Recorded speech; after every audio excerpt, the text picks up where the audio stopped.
ఇక డీటెయిల్స్ చూస్తే కృష్ణా జిల్లా అధ్యక్షులు మరియు మాజీ మంత్రి పేర్ని నాని ప్రెస్ మీట్ నిర్వహించారు. దాంట్లో వచ్చినటువంటి బియ్యం నిల్వల్లో షార్టేజీ దాని మీద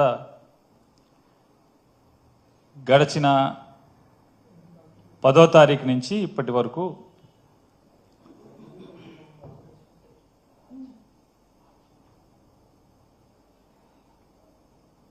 పేర్ని నాని ఒక అక్రమార్కుడిగా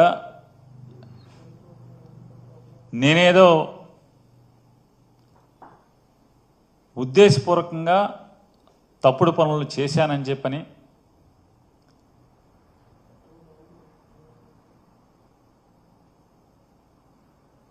పోలీస్ ఇన్వెస్టిగేషను డిపార్ట్మెంటల్ ఇన్వెస్టిగేషన్ కంటే కూడా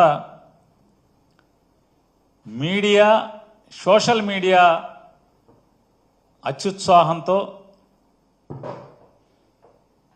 విపరీతమైనటువంటి రాజకీయ కక్షతో చిలవలు పలవలుగా పుంకాలుగా రోజు వండి వార్చుతున్నటువంటి పరిస్థితులన్నీ తెలుగు సమాజం అంతా కూడా చూస్తుంది. వాస్తవంగా దాంట్లో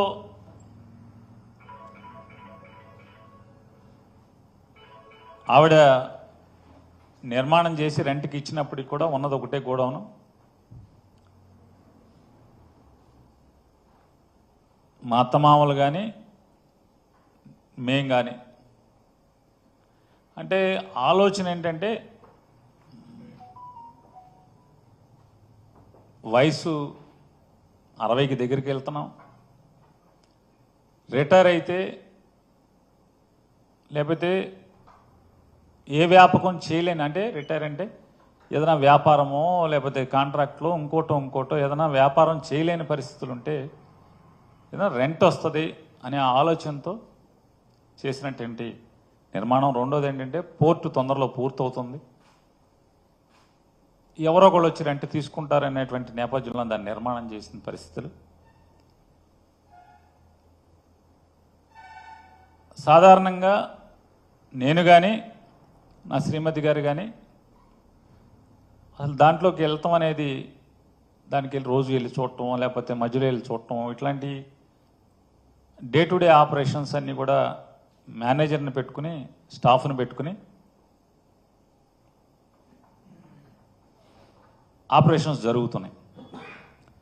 25 నవంబర్ 2024 తారీఖున 25వ తారీఖు నవంబర్ 2024న